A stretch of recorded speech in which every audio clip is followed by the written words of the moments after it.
approve them in a week and try and get those out the door. So short and simple is it's just trying to take the time off of holding up the process on minor subs to get them approved and out the door. And why would we be waiving sidewalk requirements? Well, sometimes there's sidewalks in areas where there's no sidewalks around the area at all, and there may be a request that comes in to just have that waived. In the past, it's sometimes it's just so we can common sense rules and try to get those out go in certain areas just because there was no sidewalks around. It's just trying to take the time off. So by this. Holding up the process. We're just trying to increase the process, but I will say that if a sidewalk waiver comes before us and we do deny it, we tell them that sometimes there's sidewalks in areas where there's no sidewalks around the area at all, and there may be a request that comes in to just have that waived. In the past, they still have sometimes that ability to just common sense rules and try to get those out. By doing this, we're just trying to get the sidewalks out the way. It's just trying to take the time off. So by this, holding up the process. We're just trying to increase the process. And how often do you I will say that why if a sidewalk waiver comes before us and we do deny it, it depends on the situation. Sometimes there's sidewalks in areas where there's no sidewalks around the area at all, and there may be a request that comes in to just have that waived. In the past, so they still sometimes the ability to just come along with and try to get those areas. By doing this, we're just trying to get the sidewalks out the way. It's just trying to take the time. So by this, holding up the process. We're just trying to increase the process. I will say that sidewalk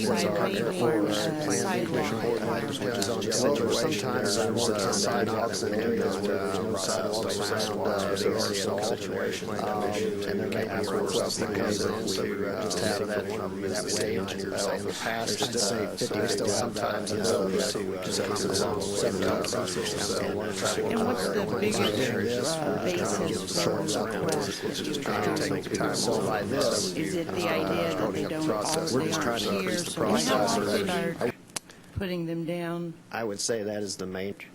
Putting them down? I would say that is the main reason, is because there aren't sidewalks in the area. So for the 2 lots that they're wanting to subdivide, a 1 lot or 2 lot minor subdivision, there's a lot of times you just don't see the need to put in sidewalks on 2 lots, and then maybe the next 30 or 40 do not have any. So it's just, we try and use a common sense approach to Don't you have to start somewhere, though, with the idea that we want, because a lot of times those were waived in the past, and we're sorry now Yeah, I would that agree. we did it. And we look at that whenever we're looking at the situation.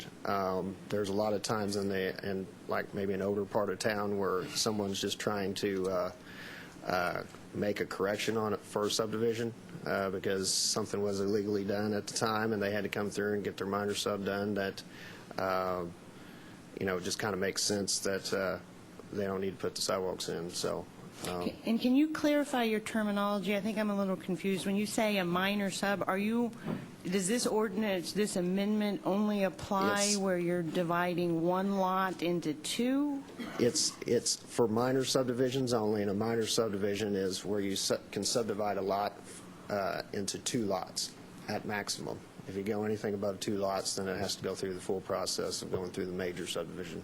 Okay. So it's for 2 lots or less. So this is very narrowly tailored. So the most you would be waiving in this sped up or expedited process would be 2 lots. That would be correct. Okay. Yep. Does anyone up here? I just want to share with you that area plan really has philosophically, I think, changed their process over the last couple of years, in that they very much are trying to get people back into doing sidewalks. Now, if you have a large subdivision, you maybe don't need them on both sides of the street. We recently got rid of some on one side of the street and the other, but we're looking at that in terms of safety. We're also looking at cul-de-sac length for fire trucks to turn around and police time, so we don't have to back up buses and so forth. So this is part of a policy, I think, that's very friendly to kids and in trying to invoke safety. Yeah, this is more of a comment, too, but I have briefly spoken to you. I mean, it's been a year or so, but, it's to go back and retrofit a neighborhood with sidewalks is unbelievably expensive and ridiculous. So I've kind of been talking to a couple of people and following area plan. I believe that there's a change in policy, and I hope it continues.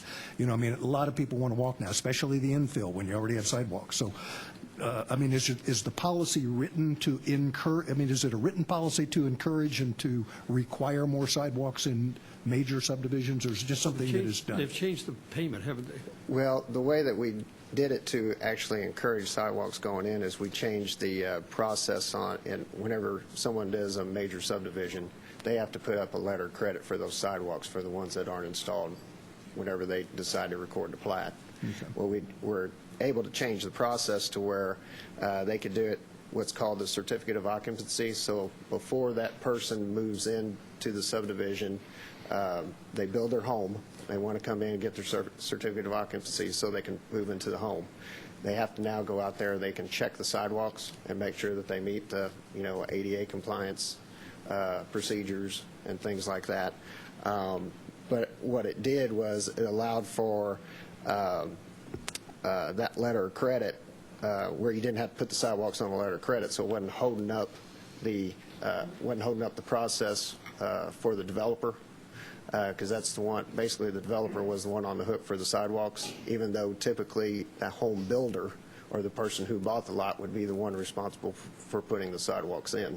So by changing that process, it has led to more sidewalks actually going into these subdivisions as they've been coming through. So it's been a good policy. It's worked out pretty well. Good. I mean, that's the one we talked about a couple of years ago. Yes. When it was coming Correct. in, and so it is working and doing well. Yes. Okay. Yep.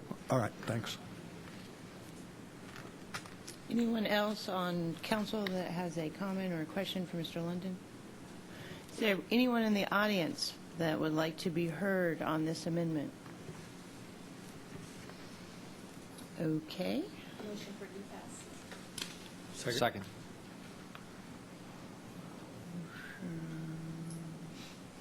Everyone in favor? Aye. Opposed? Okay, thank you. Thank you.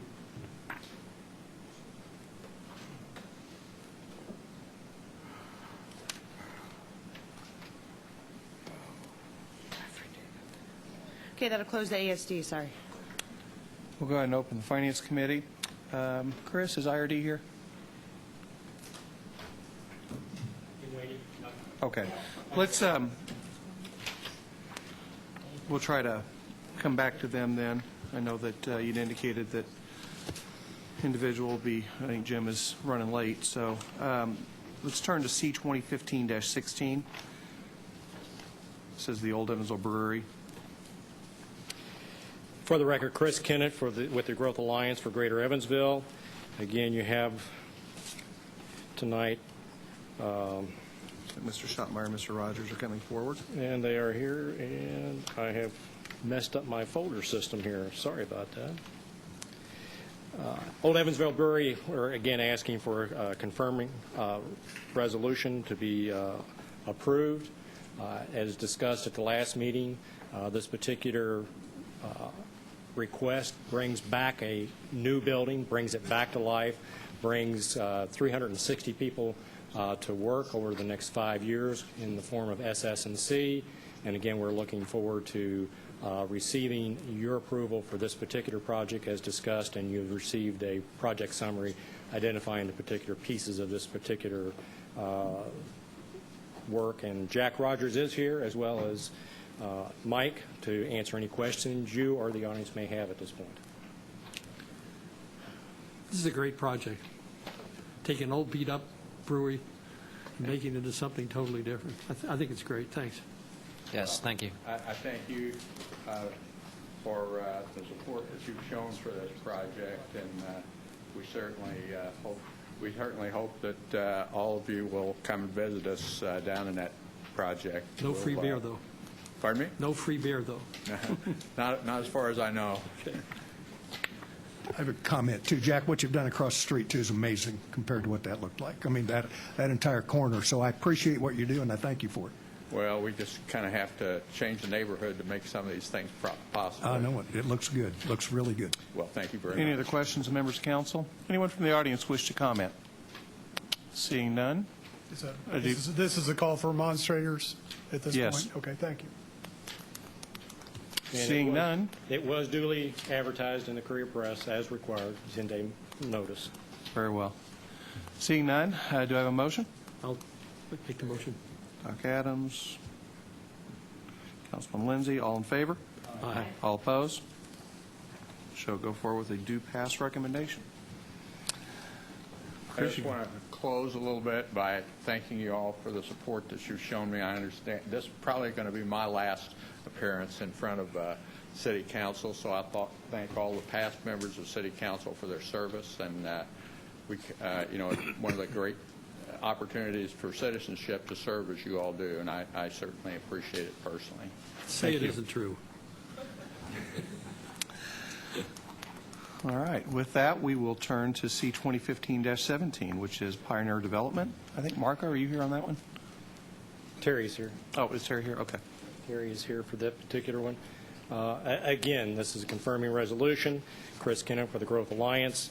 As discussed last time, they're taking a vacant, deteriorated school building and turning it into 45-unit affordable rental housing. Again, $7.3 million is the property tax, and over 10 years, we're looking at,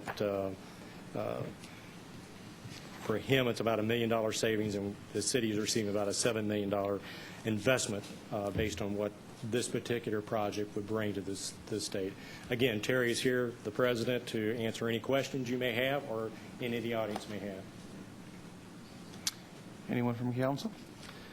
There was some remonstrators at the area plan level. I think there was some question, they thought you were going to use the parking lot next, and you were able to convince them that they should upgrade they were afraid it was going to pull the neighborhood down, and I thought you were able to convince them that was not the case. That is correct. Again, my name is Terry Keisch with Pioneer, 4312 West Whiteland Road, Barbersville, Indiana. That is correct. They were under the understanding initially that we would build new units on the parking lot, but that's not the case. All the units will be in the school building, and we will repave the existing parking lot. Yes. Currently, that would be church property, right? So this will go into tax-generating real property? Correct. Correct. So benefit there as well. Any other members of council? Anyone from the audience wish to comment? Please come forward.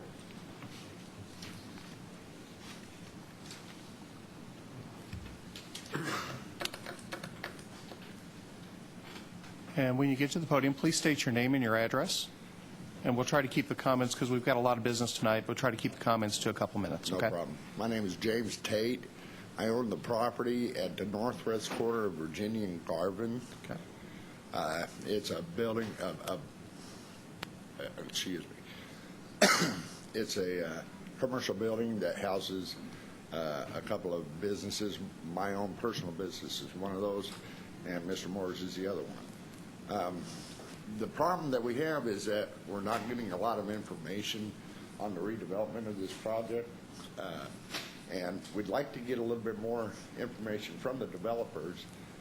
If the information that I received from them shows that they wish to rezone the school and the property across the street as well, that's what I received. If they're going to be redeveloping the school, I have no problem with that. Why do they need to rezone the property across the street? Let him answer that. Again, that's the parking lot for the apartment complex, so it needs to be zoned.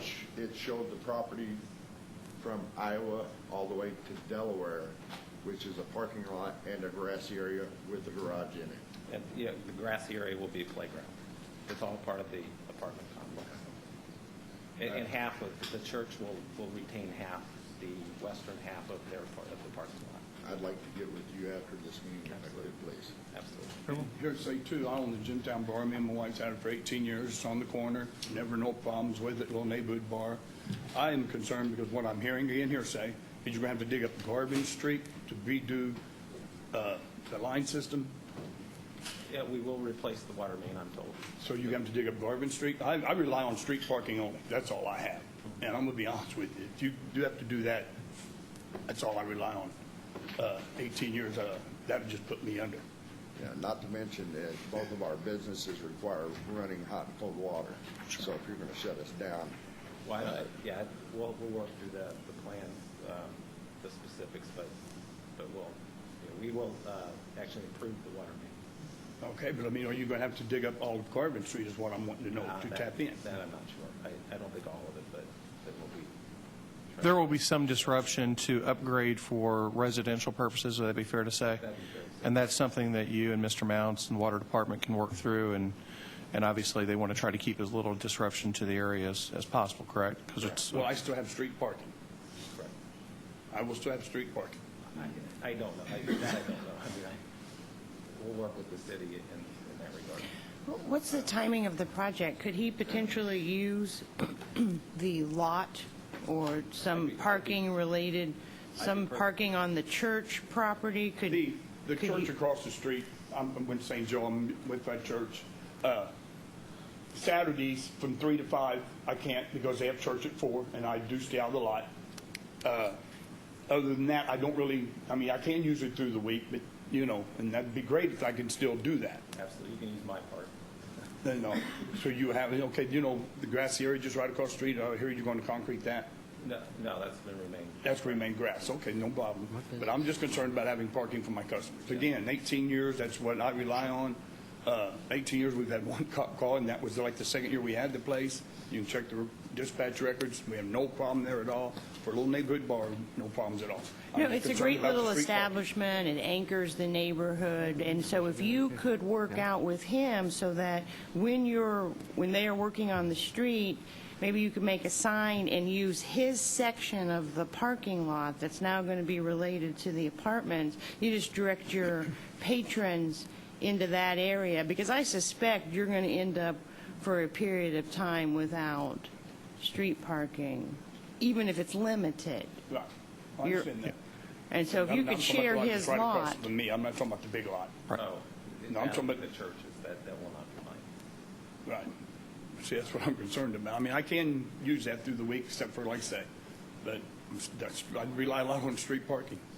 And we'll absolutely work. I know we'll absolutely work with you however we can. I would like to get that on record, because I know that you do rely on that, and being a small business, you have to have that type of parking. So I just want to make sure that your company will be willing to work with them to make sure they have parking so that it doesn't hurt their business. Absolutely. Okay, thank you. We'll have a chance to get with Terry as well as Mr. Mounts and his group to make sure that that conversation continues and there's a collaboration between the three. Very well. Thank you. Thank you. Any other questions or comments? Thank you, gentlemen, for coming. Seeing none, we have a motion. Second. We have a first and a second. All in favor? Aye. All opposed? Show it passes with a do pass recommendation. Now we'll come back to IRD. You wish to try to proceed today on this? If it pleases the council. And again, for the record, Chris Kenner for the Growth Alliance requesting City Council approval of preliminary resolution C 2015-14 for declaring the economic revitalization area property tax phase-in of real personal property and, by Indianapolis Revolving Door. International revolving door. In the International Revolving Door. And this is a company that actually has basically been out of business for some period of time and was recently purchased. Recently purchased partially through the auction. International Revolving Door did go down. It was a business and obviously on a downward trend as it relates to sales and so forth. So it's certainly an area that needs to have something uplifting. The gentlemen that have come along, Jim Kirschville and Josh, his son, have taken on this particular project to bring it back into fruition, to bring it back into the community. They are looking at reviving the International Revolving Door patents and putting the doors back into use. I'll let Josh, when he gets here, talk a little more about the specifics with regards to how many orders they already have and how many sales requests they already have outstanding, some of the things they're doing. But the main part of this is to first to bring back some of the folks that lost their jobs when this particular business went out, understanding that most of these people retired when the business went out. They're coming back to help train people in the areas that they were familiar with, but also taking a look at other items that they are looking to bring into place for this particular business. Not only will they do the international revolving door, they'll be doing metal forming, they'll be doing CNC type work, metal lathe, so on and so forth. So they're looking to bring people on and train them for a skill, first as apprentice and then as a journeyman. So they are looking to really put this back on the map, which is why they're asking for the tax phase-in in this particular case. Plus, they're spending a lot of money, a lot of their own money. They're putting into the business, not taking anything out of the business at this point, because they want to see the business grow. So again, this is putting something back to use that was going downhill quickly. By the same token, bringing people on board and giving them a chance to learn a skill, and that skill will be able to be transferable to other occupations as well. Now, typically, we don't like to act on these when the principal is not here, but I'll kind of defer to my colleagues on it, and I think Ms. Springroff-Riley has a comment or question. Yes, thank you. And thank you for responding to my emails. I really appreciate the information. It's my understanding that the 23 individuals that will be hired and ultimately trained and be the workforce as the older generation leaves, the lowest they would start at would be 12, and as they're trained through the various areas of the business, they could reach an $18 an hour salary, and obviously that would probably go up in time. Actually, it's already adjusted given some of the skill levels they're looking for. They're now more into the range of $22 an hour. If they can find that right individual that can do the crafts that they're looking for them to do. And it sounds like it's really some machining type work. Correct. On the CNCs, maybe quasi-machinist, but ultimately somebody's got to set up that machine, and they have to have the skills to actually do that. And somebody that also knows how to make sure that machine continues to work. Right, right. Okay, and so I was grateful because often we get kind of confused by an average wage that is really not reflective of the bulk of the workforce, and this sounds like, you know, especially if, and I'm sure the market probably is driving that number they need up. It is. And so that's absolutely a living wage, and I appreciate the information. Yes. Thank you. Thank you. Any other comments or questions, members of council? Anyone from the audience? Do we have a motion? I so move. We have a first and a second. All in favor? Aye. All opposed? Shall move forward with a due pass recommendation. Thank you. Okay, let's turn our attention then to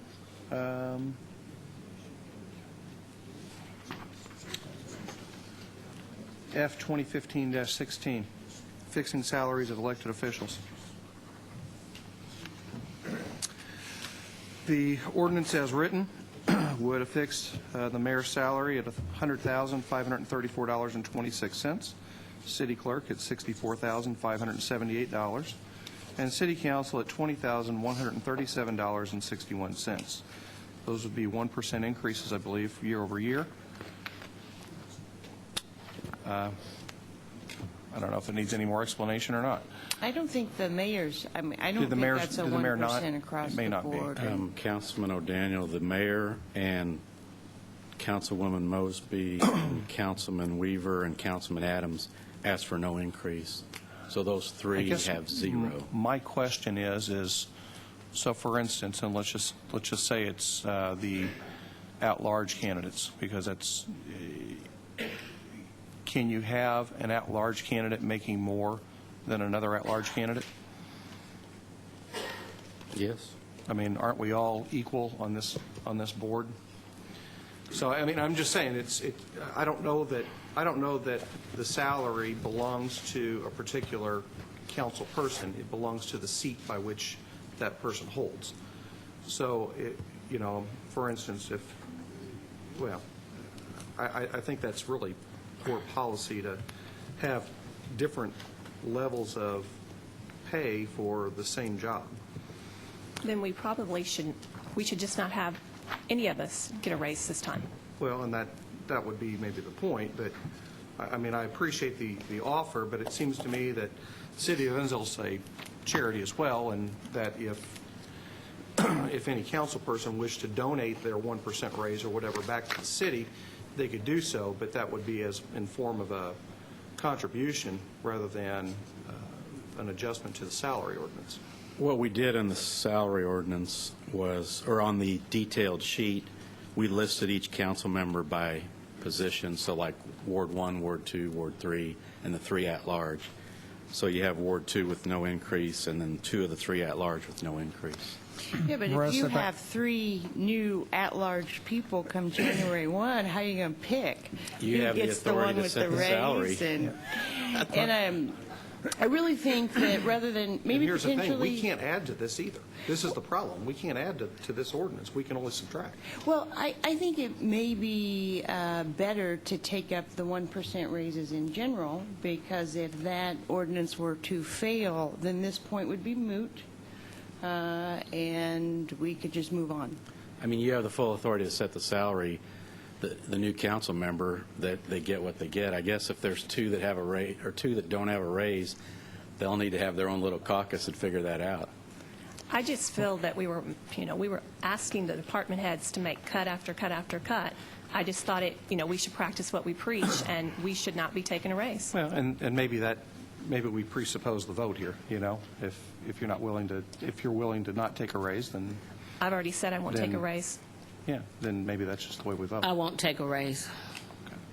We really are talking about $199.38 over an annual period here.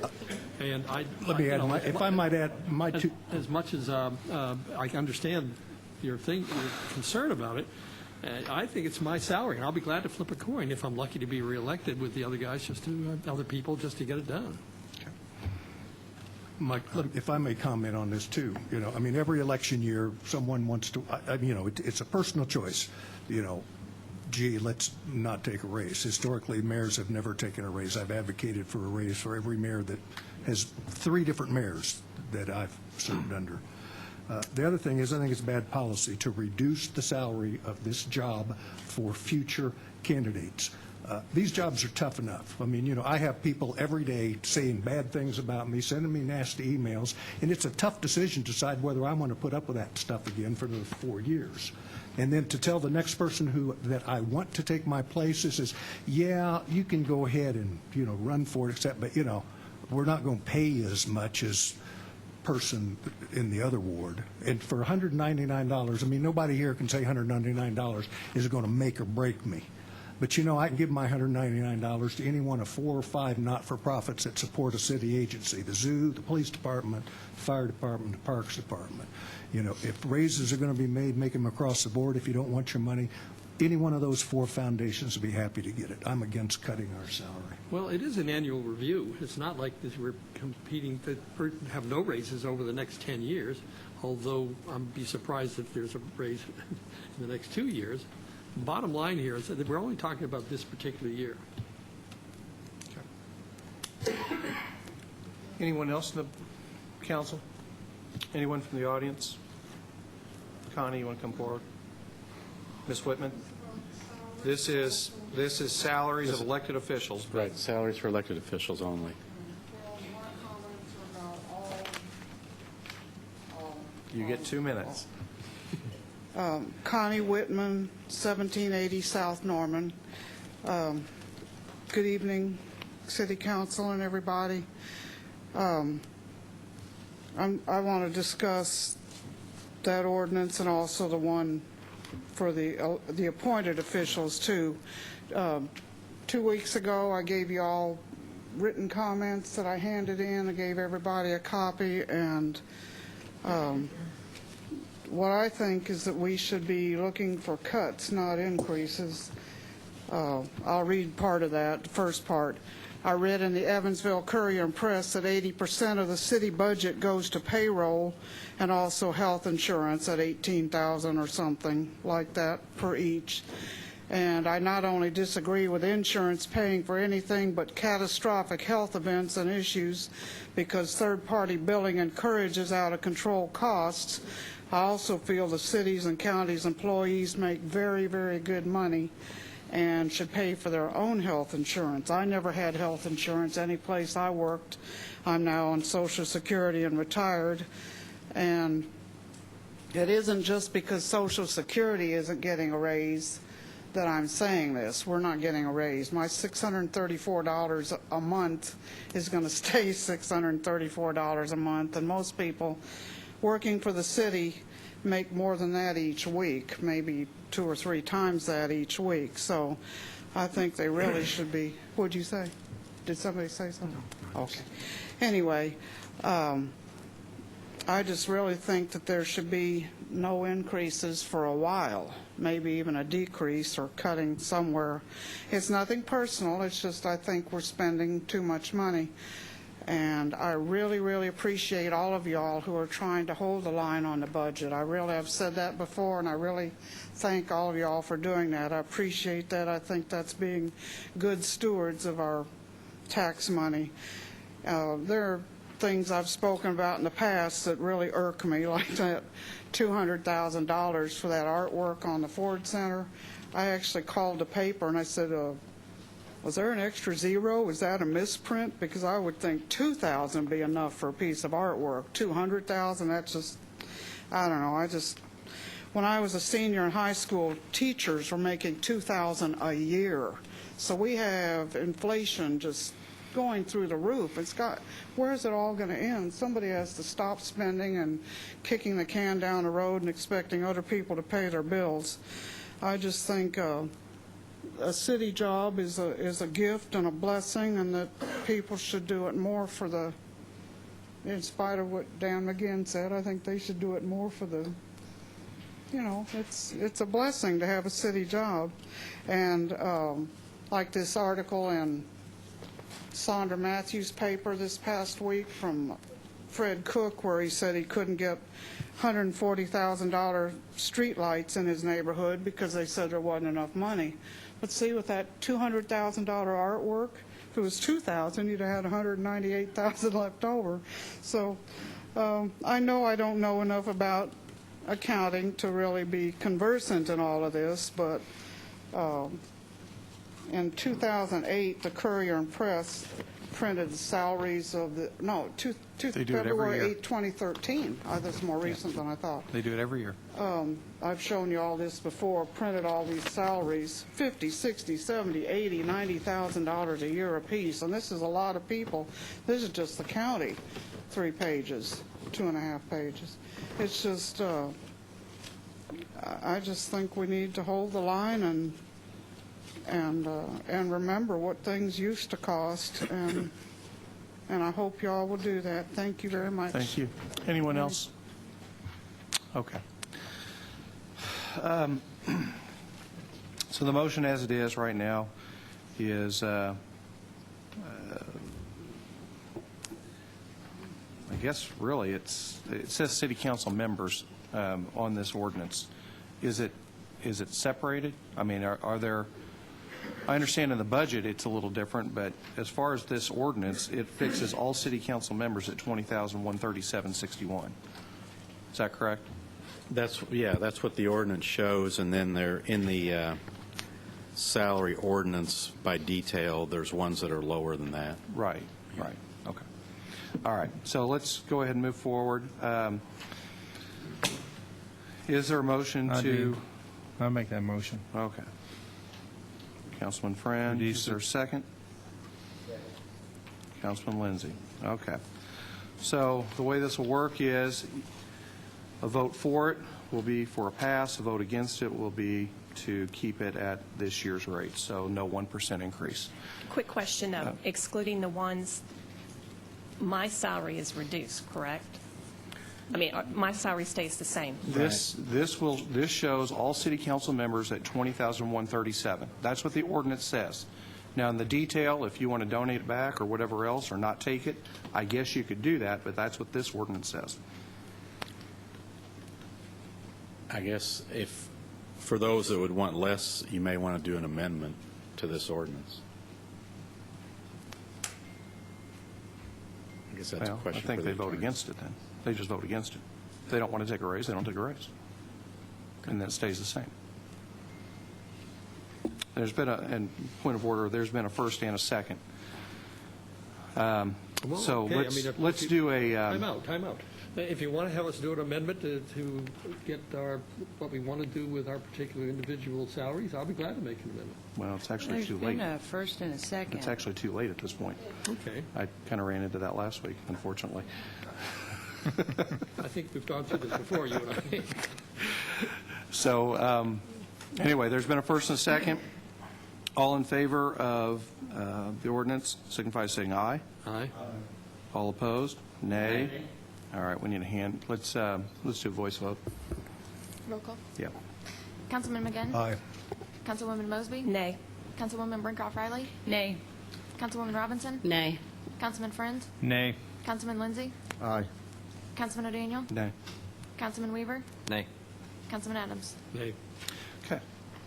That fails, and will technically not even go forward on a do not pass, but Well, I don't now know. can I make an amendment?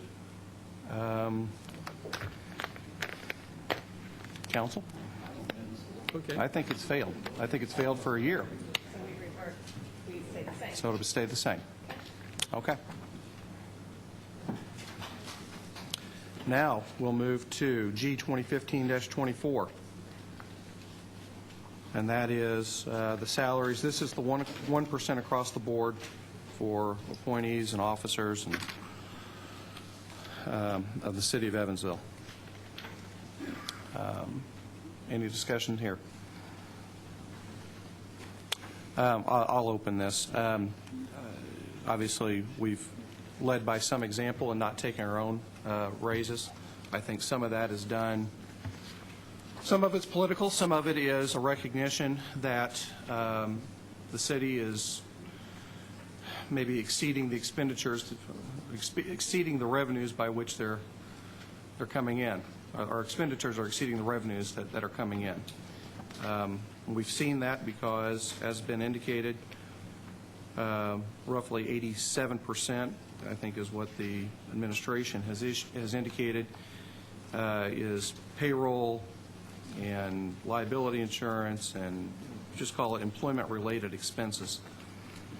Also, we just had an ordinance passed the last council meeting by which our government had to borrow $8 million from a capital expenditure fund just to make payroll. And if we have to borrow money to make payroll, then it strikes me that whether people want to call it a problem or not, we can't afford what we've got right now. And so with that, the ultimate amount here that we're talking about is $670,000, I believe. $650,000 to $670,000 is the 1% Right. amount. I think that's the number that's been indicated by the administration, which would constitute a savings in the next year's budget, get it closer to meeting that expenditure or the revenue line. But it strikes me that when you have to borrow money to make payroll, we've got a problem. We need to hold the line somewhere. Mr. Friend? Well, I agree with you on that. I mean, when you look at obviously the expenditures have been exceeding the revenues, and I think everybody recognizes this. 678 compounds. Keep in mind, next year there'll be possibly even more on top of that. Myself, I can't see how we at this juncture, and I remember the first year I was on council here, and I mean second year, 2009, then Mayor Weinzapple was no raises whatsoever. As a matter of fact, when we went into 2010, I mean, you know, Missy, you and I were on this council when that went down. There was only a $500 stipend given to everybody. It was just kind of a bonus given. So we went 2 years without any, and now since 2012, and that budget that came down for 12, effective for 13, and then for 14 and 15 has had 3% raises. on them. 1 year was 3%, the others were 2%. Was it 2? Yeah. Okay, thanks for corrections. So those things are starting to compound. We're starting to see that. That's just my comment about it. Anyone else wish to comment on council? Yes, Councilman So you're Mosby. proposing no raises across the board for city employees? Correct. 1% raise? Correct. I apologize, I can't support that because I feel that our public safety officials aren't paid enough as it is, and I know that our city employees all have cost of living expenses. I understand city council members do as well, but we are voted in and elected to these positions. These are their full-time jobs, and this is how they make ends meet, and this is how they take care of their families. So, I mean, I feel we really should look at giving them, I wish we could give them more, but I would not be in favor of not giving them a raise at all. If I may add, I would say I probably have the best handle on the raises throughout this area because I've got countless clients who have, their employees have gone for about 3 years now without raises. We're talking about out there in the public. I know I get that. It's just a fact of it. The ACA bill has put on a lot of costs, and that's the other thing, Russ, you and I have even talked about. We know that's around the corner. We know that we are on the verge of a Cadillac plan. We talked about that last night, matter of fact. The city is working on design changes. Which means... I mean, it's going to end up... there's going to be more deductibles, the way they're going to work. You're going to find... Possibly. You're going to find that there's probably going to be somewhat less coverage and costing more. That's coming. I mean, all my clients have seen that. It's been out. We all know this. The accounting profession knows it. I mean, the city's working on changes to the health insurance. And it's going to affect the employees. Yeah, lower the cost to the city. Just, and you may or may not have these numbers in front of you. Just in the last 5 years, how much have the premiums gone up for health care? In the last 5 years?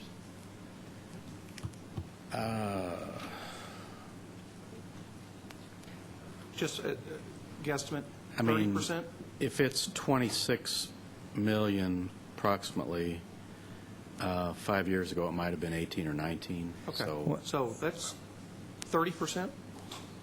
Every bit of that? More than that even. 18 would be 33%. If it was 18, would be 24. Say 19. Russ, when I came on council, it was $16 million in 2008. So, I mean, it's about 7% a year approximately, and we've had some better years than that where it hadn't. and that's 7% compounded every year, roughly, and our revenues have not gone up 7%. But that's also something that the city ends up, that's part of that overall financial package that's passed along.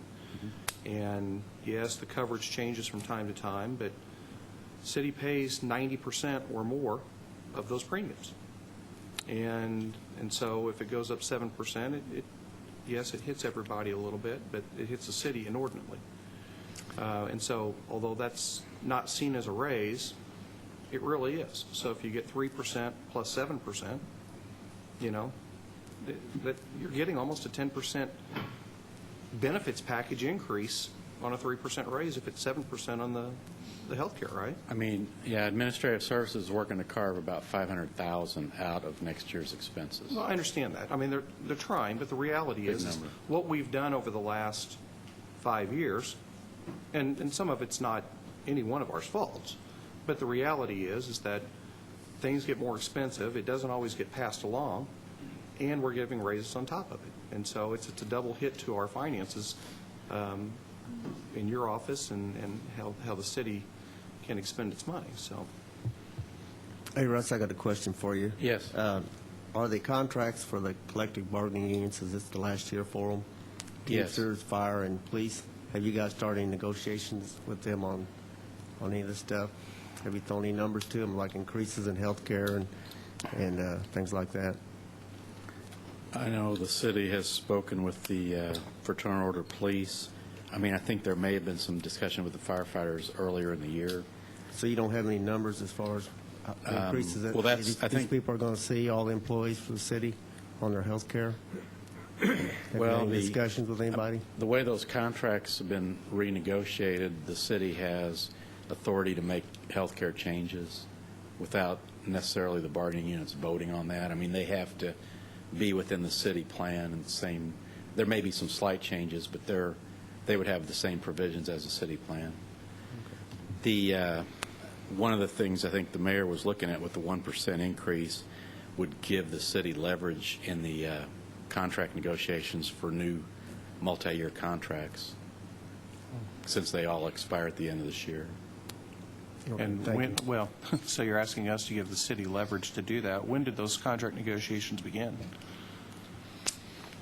I'm not sure. I don't think fire, as far as I know, fire's. Yeah, I They mean, had one meeting, they said they're not going to meet again until they. it seems like the fire department went about a year without having one the last time around, right? Yep. Yep. But if we pass this, this will not allow the fire department or the FLP to even try to negotiate a raise because Well. we've nullified it. Right. I just can't support that. Well, I mean, why haven't negotiations already started? I mean, if you know that, I mean, they're going to end at the end of the year, why wouldn't that be part of your negotiations? If you haven't negotiated, which I know you haven't, They have. why wouldn't you be talking to them so we could know where you're at in the negotiations? And that would make this a point as far as the contract. And it seems to me that the mayor's the one that signs those contracts, Yeah. or, you know, the So collective if you haven't bargaining. even If they begun wanted negotiating, if they wanted the 1%, they could have just signed off on it right now and been Right? They could have signed the contracts, extended, done another 3 year, and they could have made that part of the contract, and then we would have been bound at least by the contracts for the union people, union workers, to follow suit. We couldn't break those contracts. Now, we wouldn't have to give them to the, the non-union people, but, it should have been already locked into those contracts. I spent some time with Jim Casey. We actually have an ordinance that not only allows us to get involved in the bargaining unit contract negotiations, but to sit in on those sessions if we wanted to. And so I did contact Jim Casey was who returned my call to sort of give me an update. And this was a couple of months ago, but he said, the collective bargaining agreements are contingent upon approval here. So if the raises aren't approved here, it negates that aspect of their collective bargaining agreement. So the cart doesn't lead the horse in that respect. But what Jim said was that there was not significant language issues in any of the collective bargaining agreements, that they were looking at negotiating, basically having the opening to revisit the health care costs. I don't know is it 17 where we kind of hit the wall with the Affordable Care Act? That's when I think It Cadillac becomes plan the- tax. And so what they've done is they've opened, they've had those discussions, at least initially, with all of the bargaining units. And obviously that doesn't affect the Teamsters there in Central States, but with FOP and the fire department, they've had some conversations about. And it's a double-edged sword because as more services become free or included within the plan, preventative health care, colonoscopies, mammograms, some things that right now, because we're grandfathered, people are paying for things that would otherwise be included under the Affordable Care Act. And so that balance will be that more services will move into preventative care at no cost to the member, but the trade-off will be that City will there have will to be a higher, take on we're those going to pay higher expenses. monthly premiums for that. And so depending on where you're at in your health care, it may very well be a wash, or there may be a benefit to the member because more services are going to move into preventative care. So it's not necessarily doomsday in 17 because there are just so many things under our plan that aren't falling under preventative care right now, and people are paying their deductible and they're paying co-pays that they wouldn't necessarily have to in a couple of years, and so it will be a balancing act. Well, but and that you're looking at it from the user. yeah, but there will be higher And we're looking at it deductibles. from what the city provides, because if we continue to provide what we do, we're looking at what, $3 million tax? Oh, I'm not sure. I mean, it's a big number. Yeah, on the Cadillac. I think it's the- several hundred thousand. I don't think Yeah, it's something. it's the increment above that, and when you go into the Cadillac, it's that at 40%. Yeah, so, Now, I've been told that the FOP contract is close to being completed, but they would assume the 1% pay raise. and let me ask you this, just as far as the outlook, okay, so where we've come from and where we're going. We had, the last, 3 years have been roughly 78 million, 78.5 million, 79 million, and that's with the $2 million, $2.5 million pilot infusion, Oh, are you talking about the general fund? general fund, revenues. Yes. I mean, I think last year the actual was at 78 and a half or 79 and a half, something like that. And that was with that infusion. So this year, at least year over year through June, we had gone up 0.8%, I believe. Okay. Yeah, I mean, I think that's, you're looking at 26.2 versus 25.8 as far as property taxes go. Okay. I think you had indicated that we're probably 79 again this year. So we're not seeing an appreciation in our revenue stream either to justify that at this time. Now, in 2017, we don't really see it. Of course, we've got the issues of the Affordable Care Act and the Cadillac tax potentially. But in 18, that's the year that some things free up, right?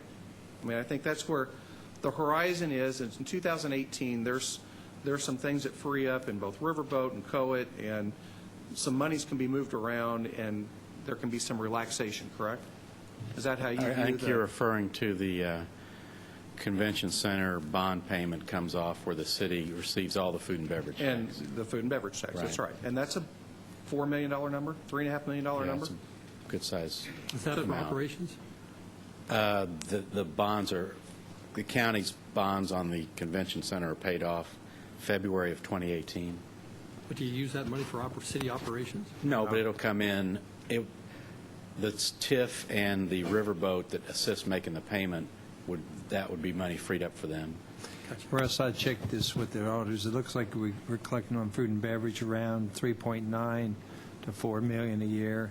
We get 700. Well, it was 750, but because the way the county did us, we got 450,000 of that number. Right. So essentially, we could see maybe a $3.5 million injections into the downtown and the master TIF. Correct? Unless we have a change in food and beverage. That was my understanding. Well, and the master TIF is one of those funds that is in the big Civil City Fund that is used for, well, now we know operations. So, at least they can borrow against that in operations, and we won't have to borrow against riverboat funds. So, Well, let me just Anyway, make a comment yeah. if I could. I'm the one that proposed a 2%, and I thought settled for 1%. When the finance team went into to the mayor's office, we asked for a straight line budget, which would have been around $85 million, and the mayor gave us everything except for $700,000. It was 85.7. I believe that's the correct number. At any rate, the real treasure of any organization is their people, and I think we're not there yet. I agree with every one of your observations in terms of the numbers and the trending and so forth like that, but we're just not there yet. And I think this is there are a lot of things may happen next year in terms of the metro responsibilities, physical responsibilities. I think you're going to have to attack the cardiac plan, but John and I went to a meeting last March where they talked about having a special bridge to go across that. I think this is wrong. I just think it's wrong. If I may add, I guess what really startles me a little bit, Russ, is because when I did your July, I hadn't had a chance to look at your August yet to look at the changes in that fiscal year. We're talking about fiscal year changes in operations, as you give me the definition thereof. And I passed this out to the last meeting we had here, and I said I came to a loss in those fund balances in a tune of $12,776,000 compared to the previous fiscal year of $6,800,000. A stark increase and the loss of cash balances in that one fiscal year 12-month ending July. That's got me concerned, big time, when you see changes in numbers like that compared to the previous fiscal year, almost another $6-7 million. I think you and I have a difference in what we would consider the operating fund. Well, you gave me, that's defined. I've got an email you sent to me. You already defined them, and I use that same definition. Okay, well, the year-to-year that you came up with a pretty big number, was it 46 million? No, that goes way back. That was the overall number. I use accounts 101, 202, 204, and then I filed down to 703, 704, 705, 706, and then I went to 747. I used that. 474, which is LIT. I put all those together, and those are numbers. That has nothing to do with that 47. These are numbers in the general fund, parks fund, and those funds all combined. And I used your email to define those operational funds. They indeed fell $13 million in 12 months, compared to less than $7 million in the previous fiscal year. That's what I've got heartburn over. Honestly. And I'm seeing these numbers, but nothing just go down, down, down. And I can prove every one of these numbers I talk about. Well, I think, and again, we can parse this out a little bit, but, I know that the drumbeat has been the reason that we have to do all these things is because we shifted some money out of the general fund, that being riverboat, rainy day, some police pensions and bond funds. Well, before we did that, we asked you to run some numbers to make sure that we would not be invading that, or that they weren't being invaded previously, and they had not been. And so at least from the time that you gave us those numbers, and that ran through January of this year until August, or early September, when you said we need $8 million to get through the end of the year, that tells me that, look, it may not be $8 million, but it tells me there's been a cash burn. And that means we're exceeding our expenditures or exceeding our revenues too much. And at some point, despite what, I respect Doc on this, and I do think that, yes, you have to invest in your people, but if you don't hold the line, I'm sure that Whirlpool said that long ago, too. We need to invest in our people. We need to invest in our people, and then they're no longer. Or there's other industries out there that say we need to invest in our people and invest in our people. And then next thing you know, salaries are too high, and they're no longer here.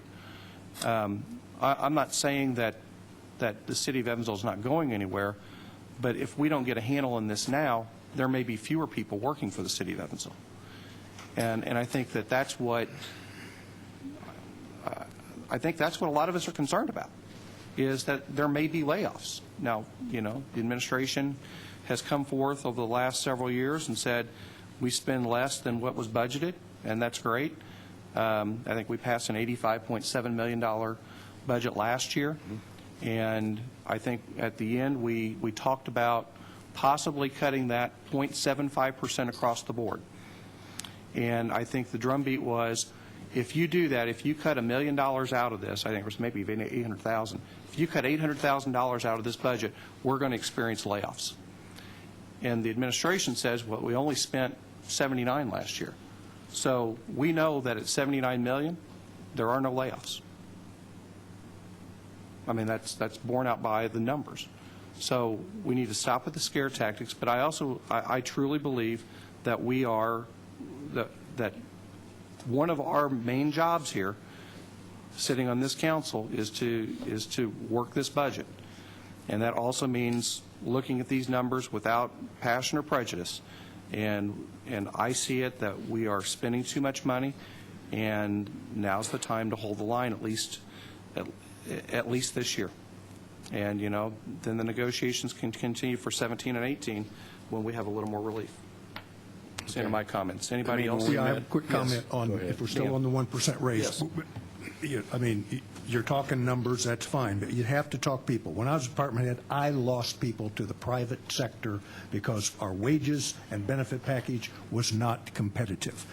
We're already talking about, in a year or two, employees paying more than the share they do now for their medical benefits. And then to do that and not give them a little bit of money to make that easier to swallow is unfair to them. And again, I'm willing to bet there's not one department head out here who has not lost an employee to the private sector because they made more money and had a better benefit package. So you lose all of that training.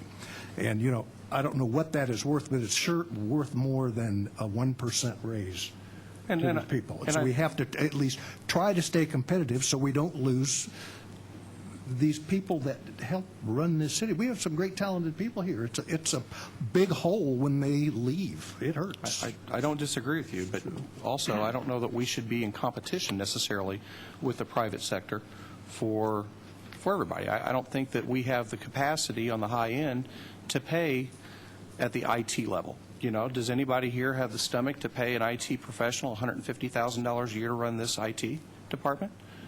I mean, I don't think we do. I think that's partly why it's outsourced in the first place. The other thing is at least with the city of Evansville in 2008, you didn't see the city of Evansville taking away perf or benefits like you saw in the private sector. When the private sector started going down, first thing they said is, retirement packages are frozen. We're not contributing to the 401k this year. And guess what? Your medical benefits, we're either going to take them away or you're going to pay more. That's what happens in the private sector. They just adjust a whole lot faster than we do. I have a comment, too, and I think, Councilman McGinn, maybe you mistook my point, but the reality is on health care adjustments, and I'll give myself as an example, you know, cost me over $500 to have 2 5-year-olds go through a physical to start kindergarten. You know, I would prefer to pay a higher monthly premium where I did not have unexpected co-pays and deductibles down the road. You know, and that's the trade-off as we move into not being grandfathered under the Affordable Care Act. At TMI here, you know, my colonoscopy isn't $600 out of pocket. You know, there are a variety, you know, my mammogram isn't $100 and something, you know, and those are all costs that come up at random that I have to find a way to put into my budget, whereas my monthly premium or budgeting a deductible is much easier to do. So I don't, like I said, it's not for the user. I think there is a lot greater ability to budget health care down the road and also to get really an improvement in services if you take advantage of what's recommended by your doctor. So I don't know that down the road our employees, it will depend on whether they take advantage of the health care, but when our average age is 50 plus, my guess is most of our employees are right in that sweet spot where a lot of stuff's being recommended to them by their doctor. And so it's going to be a great benefit for things to move into preventative care. So I don't know that that's a legitimate factor to project on about right now. I also think that working for government is a choice that often has a lot of benefits. This health care has become a bit of a liability because of it being grandfathered, in my opinion. But there are great benefits related to days off, sick days, vacation. The government is still contributing to PERF. You know, my husband works in the private sector, and they did stop contributing to his 401k a couple of years ago, and that hasn't happened here. And so I think it's a balance. I do think we have a lot of talent here, but I think people work often for government for reasons that include more than the salary. Last week we met with Councilman Friend, and he had a list of cuts. I think it was over $5 million in the general fund, which would have entailed 40 positions. Eliminate the EPA department. Actually, 48 positions. 48 positions. Eliminate the EPA department. Well, let's talk about the 1% right now. I mean, we can talk about the... Well, let me ask Okay, well, a these are question here. positions. Let me ask a I question. mean, you have the power to just draw lines through positions if you so choose. Did we not just give a 1% raise for people who are elected? No. That went down. You gave a raise to the city clerk because... No. Oh, no, Nobody. no, it was voted down, I'm sorry. Everything was voted down. No raises to elected officials. So you're trying to tell me that people who are appointed and will get out there at 3 o'clock in the morning with the rain and the snow and so forth need to take the same hit? That just does not make sense to me. We are not at a wall here. We're not. The city is not going to go bankrupt tomorrow. There are issues and there are methods in which we can curb the things that we're talking about. And I agree with everything, all the numbers you're talking about. I'm absolutely, I agree with you. But I don't think we're there. And I just think it's, anyway, I've said it already. I apologize. Anyone else from council? Okay. Let's turn to the audience. Anybody from the audience wish to speak on this matter? Seeing none. Russ, did you have closing The only comment? other comment I'd add is that the general fund, we did make cuts to a lot of the discretionary accounts to bring that under the prior year's budget, so $85,600,000. Yeah. Of course, there was other things that were shifted out of there, to Right. be fair. So, Russ, I got to ask you, but one of the things I noticed when I came on this council, along with Missy, okay, Dan, okay, I think you and I, the pilot number was $1 million is what the city charged the utility for in lieu of taxes was $1 million. And in this budget, we're nearly $6 million. And we've increased it from $3.1 million in the budget of 15 to nearly about $5.8 million in 2016. Now, when you look at that, that means the ratepayer, that's a hidden income tax increase, not income tax, but a hidden tax increase to everybody who uses the water utility. Because sooner or later, you're going to take that in front of the IURC, ask them for rate increases, which that cost has been doubled up inside that utility department. So everybody out there in the county, okay, who obviously won't be voting this November, we're essentially is going to help pay for part of our general fund. That's what I see. Am I wrong? Where am I wrong with this? I think your assumptions are wrong. The pilot, that's has to be approved by the IURC. It's a calculation. It's based on your total assets. Well, I know that. So the utilities have grown their assets. But by twice in 1 year?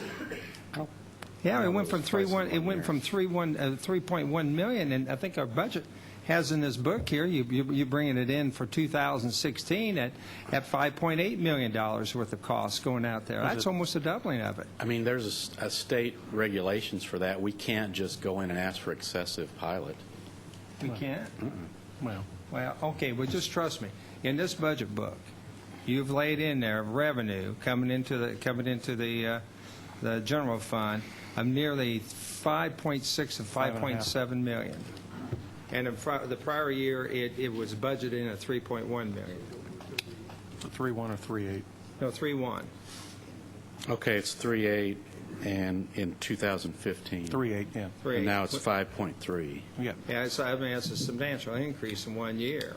It's a 50% increase, Well, exactly. roughly. 45% increase. Okay. But that's not unexpected, though. I mean, and I've talked to you one-on-one to many of you this. The property tax caps that were put in a few years back were not meant to force governments to reduce spending and eliminate services. It was to eliminate the financial impact. It was to spread the hurt around and encourage and force municipalities to find sources of revenue other than zapping the property owners. And that's what you do by increasing your pilot. That's what you do by increasing your LOIT. Those options are made available. The people who continually say, we're going to reduce taxes and increase services are running for office. You can't buy a McDonald's for 15 cents. You can't run a 2016 City of Evansville government and services on 2010 money. So there's nothing wrong with raising the pilot. It's a creative way to find more funding without zapping property tax. And nobody's offered an increase of taxes. Not this body, not the administration. Nobody's offered an increase of taxes that you've talked about to help funnel or to help increase some of those. Nobody here wants to talk to me about it. Oh, I understand. Nobody wants me to bring it up, at least until after November. I'm more than willing to talk about raising LOIT 0.25% to pay for either transportation or public safety. I'll be glad to sit down and talk with you, There's Councilman there's McGinn. public safety, there's many different taxes out there that can be tapped to do just the things that you're talking about, but it's not been forthcoming by anybody. I mean, just one other point on the sewer utility, we've got revenues of $94 million, and the water is $40, which is close to what it has been. So, I mean, the sewer utility revenues are ramped up. The pilot's a small percent of that. Well, we had to ramp it up because we got to go out for bonding. We had to do that to be able to demonstrate to the underwriters that we had the cash flow available to go out and do these projects. We already found out that we got rejected on a $540 million deal, and we know that's going to be substantially higher. So you have to have those revenues for the people who buy the bonds and get Standard & Poor's to rate them. Am I wrong? No, but I mean, the state approves the pilot. We can't go out and ask for excessive pilot, and we don't. Well, are we going to have this approved, though? We don't know then.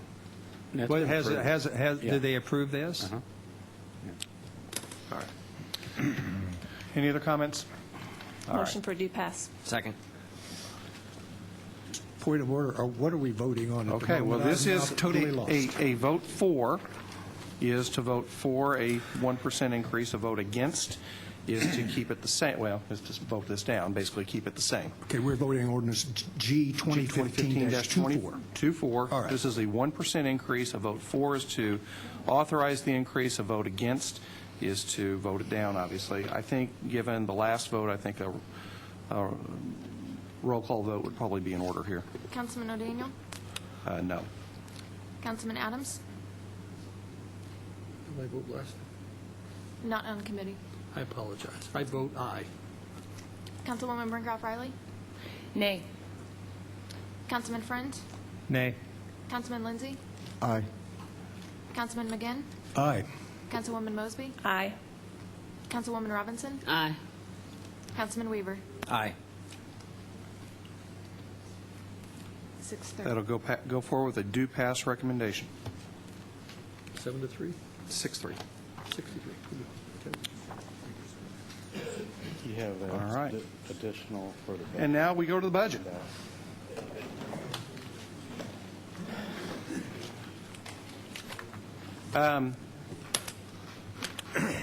I've heard from many. Yeah. I've heard from many. I've heard crickets from others. I kind of to the point now where I know that the mayor has had discussions with myself, with Doc, with John, and I'm sure he's reached out to other individuals. And the council has made his recommendations. Those have been, I guess, are in the process of being passed out. And so I think that in deference to that, I'm going to give him an up or down vote on his budget without any amendments. Okay.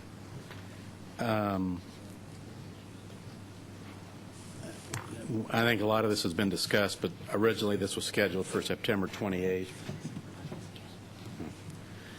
And then we advertised for tonight final adoption. As you indicated, we've had several meetings. We still have the $3 million in cuts to 2016. The general fund is $22,476 less than the 2015 general fund budget. The Parks Fund is $164,000 less. Based on council concern about the closure and repurpose of Anthony Oates, the modification you have there would be added funding back for Anthony Oates. And we will leave that up to council, whatever action you choose to do on that, but we put that money back in. So Anthony Oates, which And that was about $59,000. So that's the very last $18,000 page. per swimmer, just like Helford, Right. and recommended against originally, and now we're putting it back in. And that's the last page, I think, on your changes. Okay. And that's after consultation with council member. And we asked for a vote on the budget.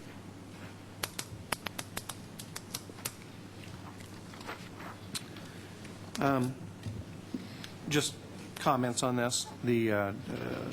While on paper, yes, the general fund looks less than what we had last year. It should be noted that there have been a shifting out of the general fund of the parking meter. That's our parking police.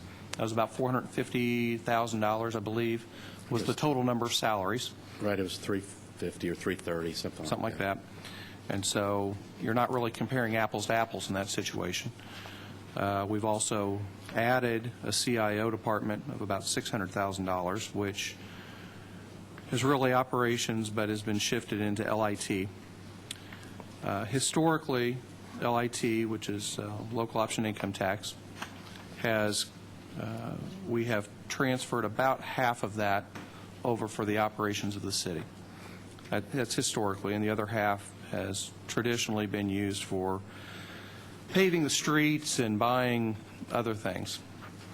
And when you throw in the CIO department, when you throw in the Victory Theater and the Ford Center losses, when you throw in, which is operations, because they say that our TIF can't pay for operations, so those are operations. When you throw in computers, which is $2.6 million, you essentially are spending $12 million of the $16 million out of LIT for operations, which leaves less and less for the things that, it's not just services, it's the things that people demand, like streets without potholes, sidewalks, payment of debt. And so, I mean, that's the reality of what our general fund looks like.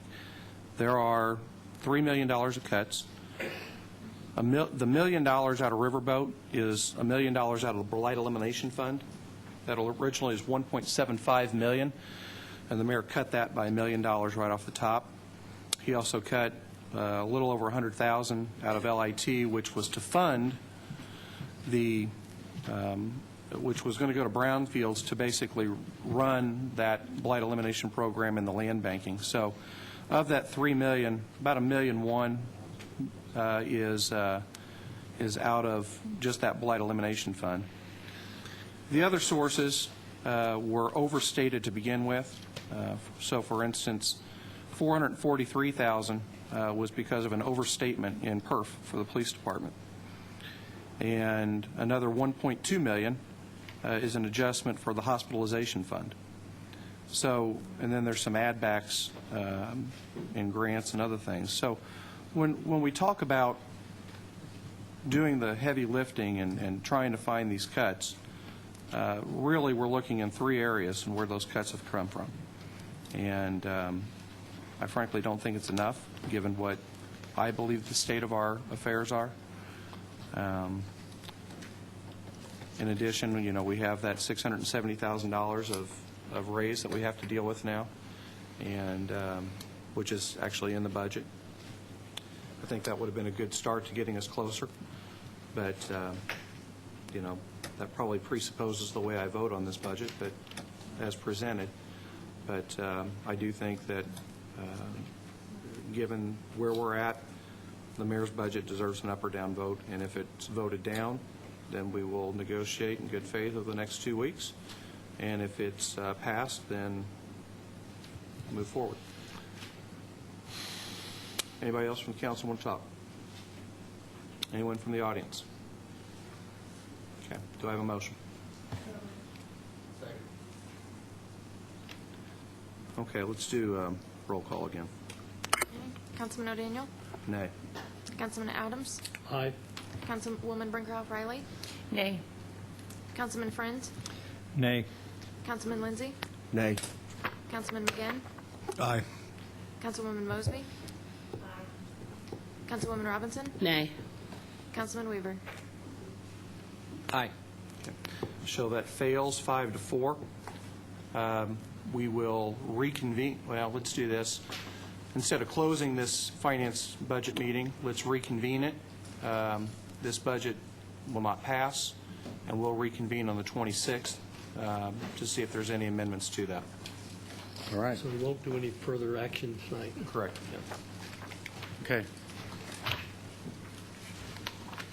And with that, I guess we'll close part of it and keep the other budget part of it open until the 26th. That's it. I think so, yeah. Something like that.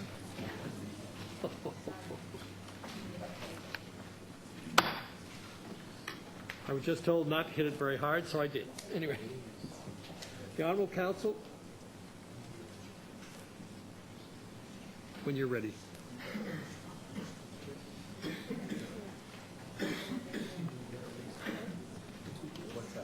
The Honorable Council of the City of Evansville is hereby called to order. Madam Clerk, please call the roll.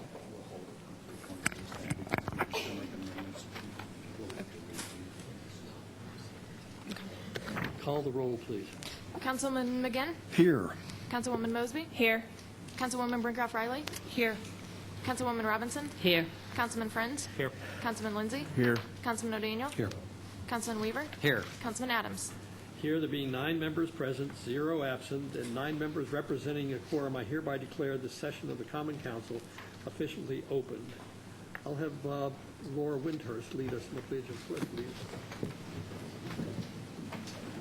I pledge allegiance to the flag of the United States of America and to the republic for which it stands, one nation, under God, indivisible, with liberty and justice for all. Fellow councilmen and those in the audience, welcome to the October 12th, 2015 meeting, which is meeting number 19 of the year.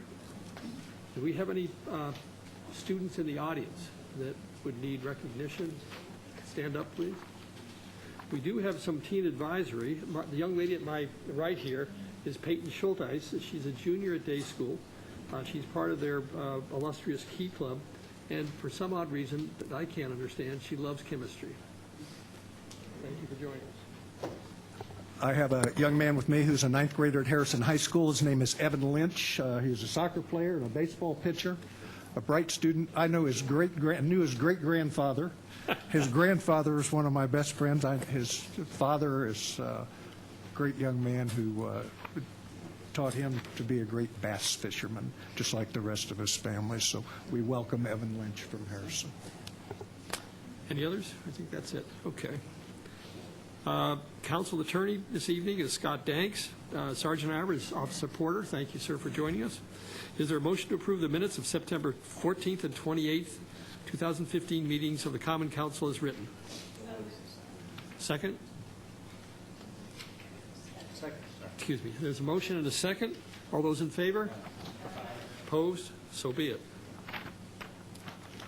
Reports and communications. In your October 8th packet, City Council meeting agenda and committee meeting schedule for October 12th, 2015, August 2015 financial report, Evansville Redevelopment Commission meeting minutes from September 15th, 2015, emailed material City Council meeting minutes for September 14th and September 28th, 2015, and on your desk this evening, extended agenda.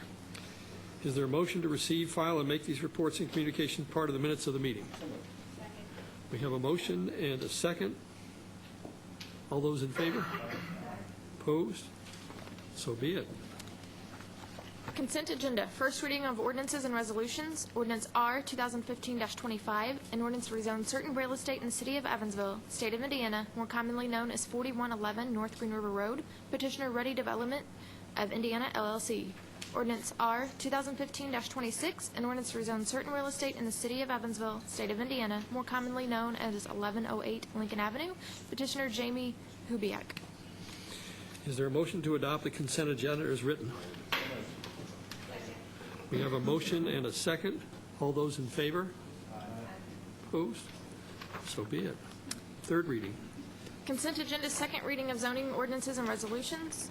Ordinance R 2015-22, an ordinance to rezone certain real estate in the city of Evansville, state of Indiana, more commonly known as 419 Garfield Avenue. Petitioner Echo Housing Corporation. This petition comes forward with a recommendation for approval from Area Plan Commission, have 11 affirmative votes. Ordinance R 2015-23, an ordinance to rezone certain real estate in the city of Evansville, State of Indiana, more commonly known as 600 and 607 East Iowa Street. Petitioner Pioneer Development Services Incorporated. This petition comes forward with recommendation from approval from Area Plan Commission, having 10 affirmative votes and 1 abstention. Is there a motion to adopt the consent agenda, second reading of zoning ordinances, and to accept the Area Plan Commission report? We have a motion and a second. All those in favor? Against? So be it. The council now stands at third reading of zoning ordinances, which is a final action. Regular agenda, third reading of zoning ordinances. Ordinance R 2015-22, an ordinance to rezone certain real estate in the city of Evansville, state of Indiana, more commonly known as 419 Garfield Avenue. Petitioner Echo Housing Corporation. Is there any further discussion on this? Is there a motion to adopt ordinance R 2015-22? We have a motion and a second. Roll call, please. Councilman McGinn? Aye. Councilwoman Mosby? Aye. Councilwoman Brinkerhoff Riley? Aye. Councilwoman Robinson? Aye. Councilman Friends? Aye. Councilman Lindsay? Aye. Councilman O'Daniel? Aye. Councilman Weaver? Aye. Councilman Adams? I vote aye. There being 9 ayes and 0 nays, ordinance R 2015-22 is hereby adopted. Ordinance R 2015-23, an ordinance to rezone certain real estate in the city of Evansville, state of Indiana, more commonly known as 600 and 607 East Iowa Street. Petitioner Pioneer Development Services Incorporated. Is there a motion to adopt ordinance R 2015-23?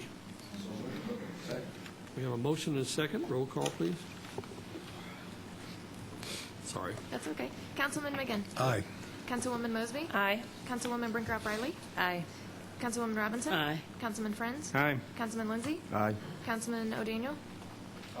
Councilman Weaver? Aye. Councilman Adams? I vote aye. There being 9 ayes and 0 nays, ordinance R 2015-23 is hereby declared adopted. Consent agenda, second reading of ordinances and resolutions. Ordinance G 2015-24, an ordinance fixing the salaries of every appointed officer, employee, deputy assistant, departmental, and institutional head of the city of Evansville and Evansville-Vanderburgh County Levy Authority for the year 2016 and establishing salary administration procedures. Ordinance G 2015-29, an ordinance amending Title 17, the subdivision control ordinance of the Evansville Municipal Code. This petition comes forward with recommendation from approval from Area Plan Commission, having 11 affirmative votes. Ordinance F 2015-16, an ordinance of the Common Council of the City of Evansville, Indiana, fixing the salaries of elected officials for the City of Evansville, Indiana, for the year 2016. Ordinance F 2015-17, an ordinance of the Common Council of the City of Evansville, Indiana, appropriating monies for the purpose of defraying the expenditures of departments of the city government for the fiscal year beginning January 1st, 2016. Resolution C 2015-14, a preliminary resolution of the Common Council of the City of Evansville declaring an economic revitalization area for property tax phase-in for the rehabilitation of real property and installation of new equipment at 2138 North 6th Street, Evansville, Indiana 47710. IRD Group Incorporated.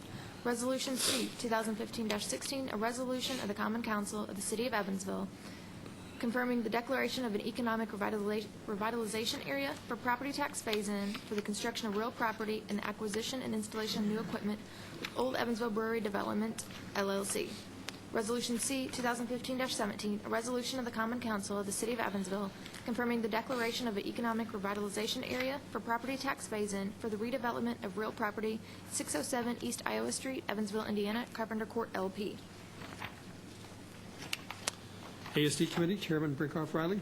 Yes, Mr. President, your ASD committee met this evening to hear ordinance G 2015-22, and that will be held until committee meeting on November 9th, and G 2015-29, which comes forward with a due pass recommendation.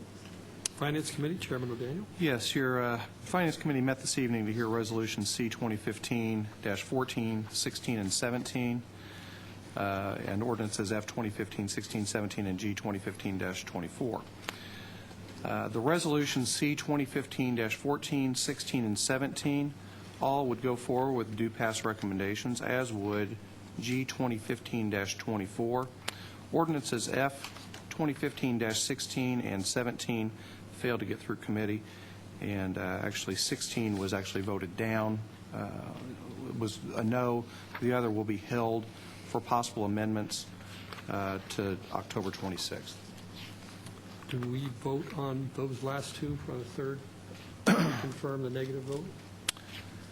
Well, they don't actually pass out a committee in the budget. So it didn't, yeah, okay, so we don't. They don't, yeah. So we won't, Is there they a won't motion? move forward to second or third reading. Okay. Is there a motion to adopt the committee reports and move the ordinance to a third reading? Have a motion and a second. All those in favor? Aye. So ordered. The ordinance G 2015-22 has been deferred for 2 weeks.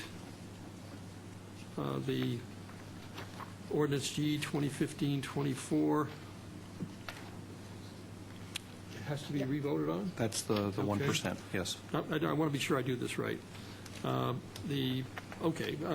Ordinance G 2015-29. No. We'll The vote on 24 we need to vote on. Let's skip 24 we need to vote on. I apologize. That's quite all right. Ordinance G, 2015-24, an ordinance fixing the salaries of every appointed officer, employee, deputy, assistant, departmental, and institutional head of the City of Evansville and the Evansville-Vanderburgh County Levy Authority for the year 2016 and establishing salary administration procedures. Is there a motion to adopt G 2015-24? So moved. We have a motion and a second. Roll call, please. Councilman McGinn? Aye. Councilwoman Mosby? Aye. Councilwoman Brincroft Riley? Nay. Councilwoman Robinson? Councilman Friends? Nay. Councilman Lindsay? Aye. Councilman O'Daniel? Nay. Councilman Weaver? Aye. Councilman Adams? I vote nay, and No. 5-4? You want the 1%, don't you? Well, actually, I don't. If I can't get if I can't reduce my salary, then This it's isn't. the only way I can reduce my salary, is it not? No. This isn't the elected officials. This is for the employees. Okay, I apologize. Okay, I vote aye. What does that come to? 6-3. 6-3? Okay. There being 6 ayes and 3 nays, ordinance G 2015-24 is hereby declared adopted. Ordinance G, 2015-29, an ordinance amending Title 17, the subdivision control ordinance of the Evansville Municipal Code. Is there a motion to adopt ordinance G 2015-29? I hear a motion and a second. Please call the roll. Councilman McGinn? Aye. Councilwoman Mosby? Aye. Councilwoman Brincroft Riley? Councilwoman Robinson? Councilman Friends? Aye. Councilman Lindsay? Aye. Councilman O'Daniel? Aye. Councilman Weaver? Aye. Councilman Adams? There being 9 ayes, I vote aye. There being 9 ayes and 0 nays, ordinance G 2015-29 is hereby declared adopted. And we don't vote on this. 16 failed to get out of committee. I'm sorry? 16, yeah. Yeah, it didn't come out of committee, right. Neither did And 17. the next one didn't come out of committee. The ordinance 2015-17 did not come out of committee. Correct. And so here we are on Resolution 6-3. Yeah, go ahead. Sorry. Resolution C, 2015-14, a preliminary resolution of the Common Council of the City of Evansville declaring an economic revitalization area for property tax phase-in for the rehabilitation of real property and installation of new equipment at 2138 North 6th Street, Evansville, Indiana, 47710. Is there a motion to adopt Resolution C, 2015-14? Second. We have a motion and a second. Could I have the roll call? Councilman McGinn. Aye. Councilwoman Mosby. Aye. Councilwoman Brincroft Riley. Aye. Councilwoman Robinson. Councilman Friends. Aye. Councilman Lindsay. Aye. Councilman O'Daniel. Aye. Councilman Weaver. Aye. Councilman Adams. I vote aye. There being 9 ayes and 0 nays, Resolution C, 2015-14 is hereby declared adopted. Resolution C, 2015-16, a resolution of the Common Council of the City of Evansville declaring the economic revitalization area for property tax phase-in for the construction of real property and the acquisition and installation of new equipment, Old Evansville Brewery Development, LLC.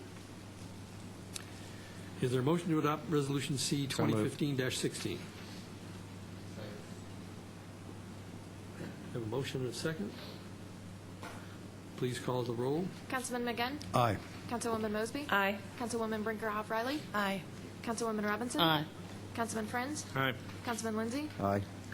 Councilman O'Daniel. Aye. Councilman Weaver. Aye. Councilman Adams. I vote aye. There being 9 ayes and 0 nays, Resolution C 2015-16 is hereby declared adopted. Resolution C, 2015-17, a resolution of the Common Council of the City of Evansville confirming the declaration of an economic revitalization area for property tax basin for the redevelopment of real property at 607 East Iowa Street, Evansville, Indiana, Carpenter Court, LP. Is there a motion to adopt Resolution C-2015-17? Second. You have a motion and a second. Roll call, please. Councilman McGinn. Aye. Councilwoman Mosby. Aye. Councilwoman Brinkerhoff Riley. Aye. Councilwoman Robinson. Aye. Councilman Friends. Aye. Councilman Lindsay. Aye. Councilman O'Daniel. Aye. Councilman Weaver. Aye. Councilman Adams. I vote aye. There being 9 ayes and 0 nays, Resolution C 2015-17 is hereby declared adopted. Miscellaneous business. The next meeting of the Common Council will be Monday, October 26th at 5:30. There are, at this point, no... Can I suggest we start at 5:10, because I suspect there will be some additional budget issues, and that will actually be on the agenda. You start the in Common committee. Council meeting at 5:10? Well, no. Or we're gonna- the no. committee meeting? Committee meetings start at 5:10. Do we need a motion for that? Is that okay with everybody? Starting at 5:10? What? Is that early enough? We could meet at 4:30. Okay. Is there any other miscellaneous business that anyone would like to discuss here in council or from the crowd? And just for the record, that committee meeting that we will be hearing is F 2015-17. That's the budget. Would you like to speak, sir? Hopefully you'll not be asking the same questions over again.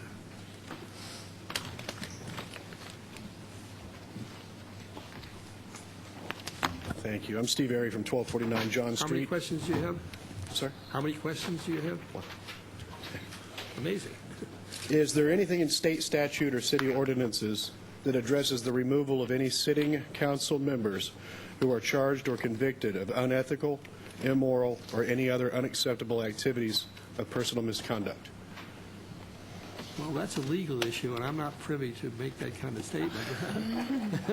Sorry. There are. Ask me about a heart. If you're convicted of a felony, I think you have to remove your seat at the next. Disqualified for running again, but I don't know if you have to vacate your seat. The state legislature can take up your impeachment. I mean, there's a felony would make you unqualified for office under statute, and the state legislature is always free to evaluate behavior and act at their level with certain triggering events that are defined by a variety of statutes. Okay. Thank you. Okay? Thank you. Thank you so much, sir. Okay. Goes up. Okay. Committee reports? Yes. ASD? I'm Nothing at this ASD. time. No, you're ASD. I'm, Public Works. Public Works, sorry. Okay, sorry. Public Works has nothing. ASD. ASD as well has nothing. I could have let him just. However, finance, 5:10, 26th. We'll talk about the budget. That's F 2015-17. is there a motion for adjournment? So moved. Boys, yeah? All right, go for it.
character DNA, and it provides the blueprint for a unit where we read, we speak, we listen, we write, we work on language. And those are the 4 big umbrellas of the Common Core. And I really like that sequence because it makes sense for students, it is logical, and it provides a scaffolding for students to be able to produce some sort of piece of writing at the end that takes into account all the reading they've done and all the conversations that they've had in speaking and listening. Thanks for joining us this past hour. We hope seeing the Common Core in action has helped you understand more about how classrooms will look and function in the years to come. You can watch all of Teaching Channel's videos at teachingchannel.org. And be sure to register to become a member of our community and subscribe to our newsletter to see new videos and lesson ideas every week. See you next time.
It was second nature to me, so I didn't feel that separate from the character I was playing. She became America's sweetheart very quickly. When she came on, it changed America. It was a real turning point. The 70s were, and that show was. It's a yardstick by which most sitcoms could not measure up to today.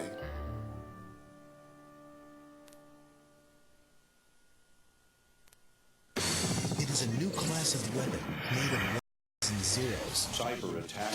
Beyond invasion of privacy or identity theft, cyber warriors can unleash physical destruction with the tap of a key. We have more to lose than any other nation on Earth. The power grid, pipelines, the nation's critical infrastructure. Can we counter the cyber war threat?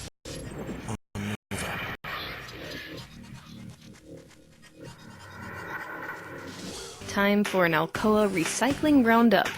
A reminder to recycle your aluminum cans. What you do with recycling is you put it in a bin, you crush it, and you take it to the recycling center. It saves the planet from trash. My name is Elena and I like recycling. Funding provided by Alcoa, reminding you that aluminum is infinitely recyclable.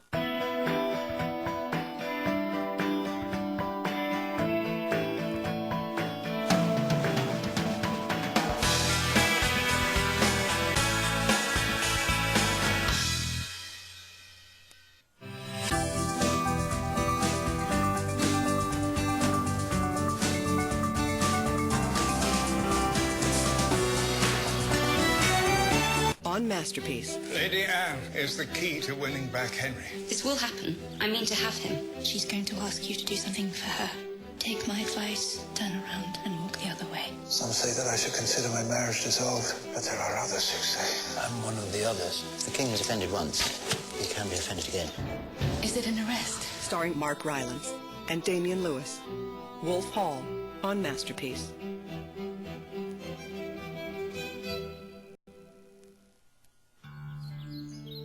Once upon a time, in a land far, far away, Mother Nature began a magical journey to create a perfect world.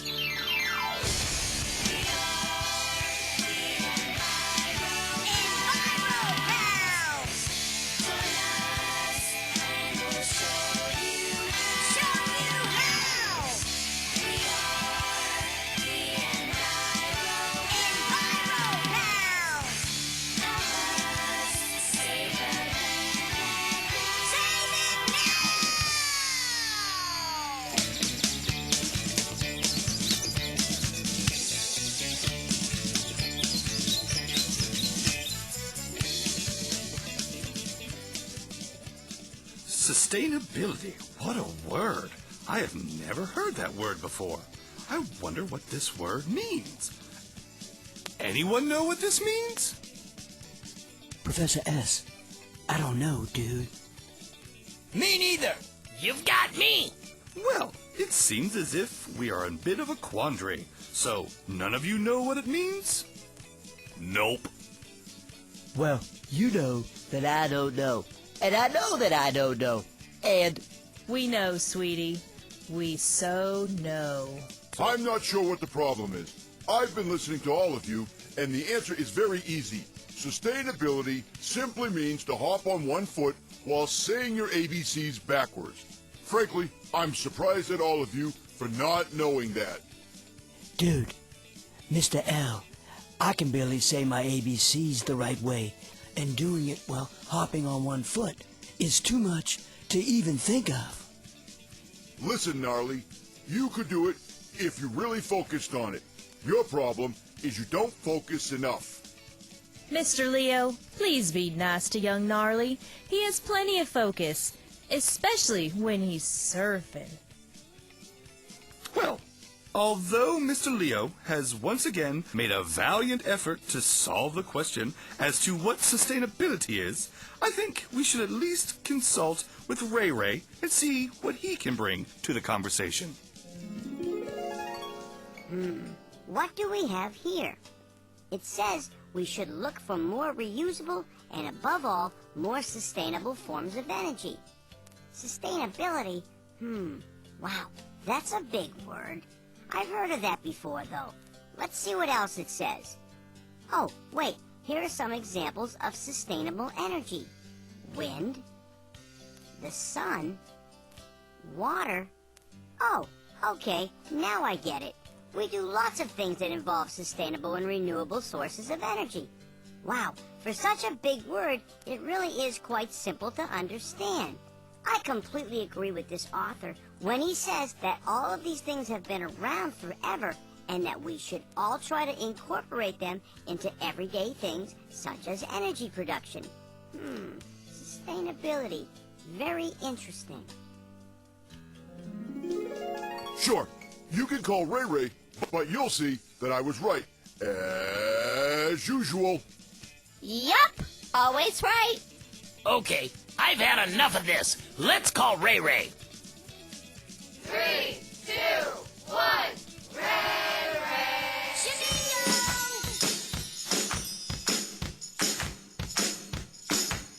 Ray! Ray! The Red Panda! Ray Ray, the Red Panda, helps the land, the sky, the sea. Ray Ray, the Red Panda, friend to you and me. Ray Ray, the Red Panda, helps the land, the sky, the sea. Ray Ray, the Red Panda, best friend to you and me. He's here to save the day. Ray Ray! Shabingo, Enviro Pals! Bingo, Ray Ray! I was just outside reading the newspaper when I heard you call. What's up, guys?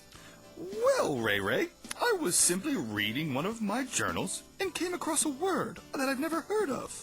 What's the word? Maybe I can help. Well, to be honest, that's what all of us were hoping. So, what's the word, Professor? Well, it's a funny word. It's called sustainability. Wow, that's so funny. I was just reading about it. Hey, I've got an idea. See if this helps.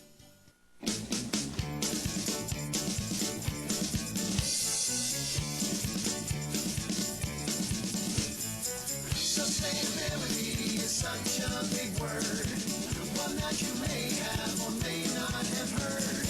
Sustainability simply means to remain always available like the wind, sun, and the rain.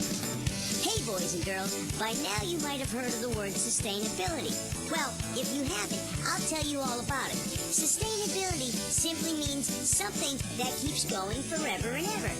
Things like the sun, the wind, and the rain. Sustainability, oh, what does it mean? It's such a big part of the world being green. Sustainability simply means to remain always available like the wind, sun, and the rain. So, what are some of the things that we can do to live a sustainable lifestyle? Well, if you have a garden, you could put mulch around your plants. This will keep the soil nice and moist and reduce weeds. You could also use a rain bucket to catch water. Sustainability is such a big word, one that you may have or may not have heard. Sustainability simply means to remain always available like the wind, sun, and the rain. If you live in a very sunny area, you might think of someday having a solar water heater. If you live in an area that's really windy, someday you might find that wind turbines are exactly what you need to power your house. How cool is that? Sustainability is such a big word, one that you may have or may not have heard. Sustainability simply means to remain always available like the wind, sun, and the rain. Sustainability, oh, what does it mean? It's such a big part of the world being green. Sustainability simply means to remain Always available like the wind, sun, and the rain. Always available like the wind, sun, and the rain. Shabingo, boys and girls. See, that wasn't very hard. What a great song, Ray Ray. Dude, it totally helps me to understand what sustainability is. Well, good. I know that when I first read about it in the newspaper, I too was a bit confused as to what it meant. Well, to be honest, I'm still not completely sure I understand just what it means.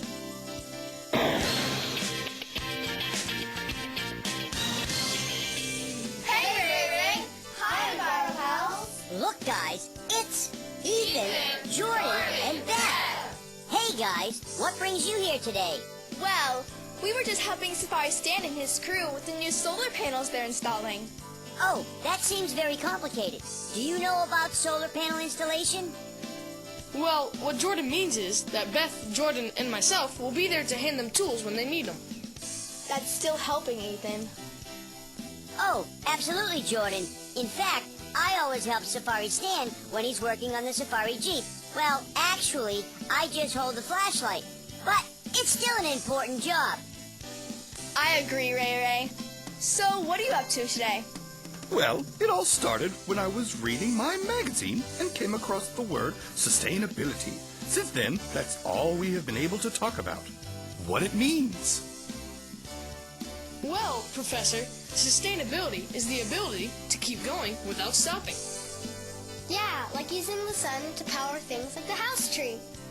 Because the sun will always be there, it's considered a sustainable and renewable form of energy. Wind and water power are also great examples of sustainable energy. So, the house tree is a great example of sustainable and renewable energy. Right. It uses solar, wind, and water power.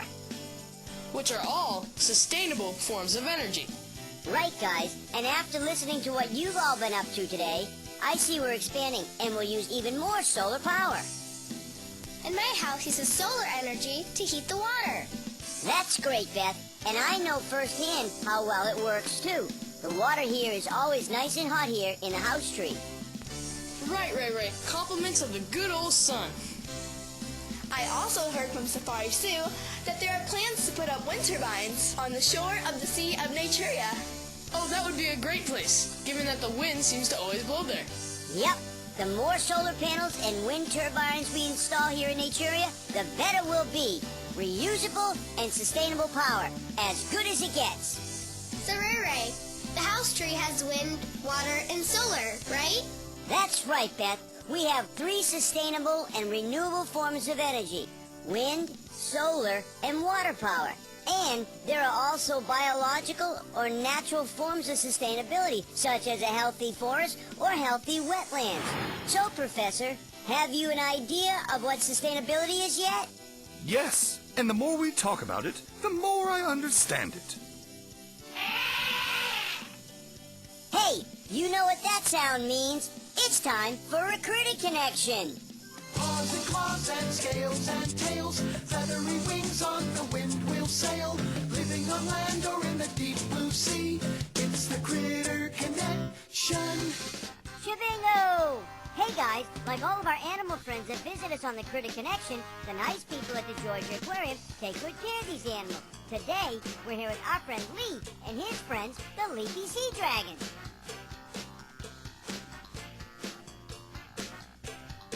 So, Lee, what is a leafy sea dragon?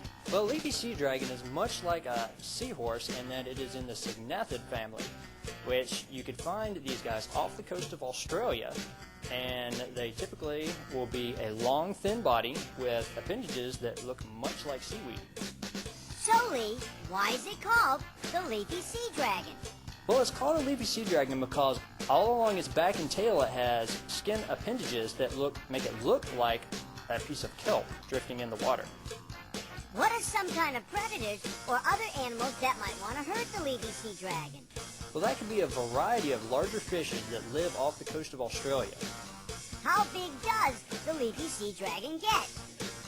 Leafy sea dragons can range from 9 to 13 inches. What does the leafy sea dragon eat? Typically, they would eat small crustaceans called mysid shrimp. How fast do they swim? The sea dragons can swim up to 8 feet per minute, but they tend to drift slowly in the water so that they look more like kelp. Lee, a lot of the animals that we have on the Critter Connection are either endangered or protected. Is the leafy sea dragon an endangered species? The leafy sea dragons are endangered, and this is due to pollution as well as divers collecting them and keeping them as pets. Fortunately, the Australian government is now protecting them. Wow, Lee, that sure was fun learning about the leafy sea dragons today on the Critter Connection. We'll see you next time. Shabingo! Paws and claws and scales and tails, feathery wings on the wind will sail, living on land or in the deep blue sea. It's the Critter Connection. Wow, Ray, another awesome Critter Connection. I completely agree with you, Ethan. All of our Critter Connections are great.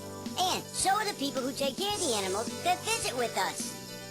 Do and show and do. It's so fun for me and you. Show and do what you know. It's the Enviro Doin' Show. Hi, boys and girls, and welcome to today's Enviro Doin' Show project. This is a time where we learn how to make things at home that either helps us to better understand science or helps the environment. Today, we're going to make a windsock. Now, a windsock shows the direction and force of the wind. They're commonly used in open places where visual direction of the wind may be needed, such as an airport or on a boat. Windsocks will lay nice and flat when there's little or no wind, but strong winds will force the sock out horizontally. To make a windsock, you will need a recycled tin can with both ends removed, ribbons or fabric, a hot glue gun, paint brushes, scissors, and craft supplies to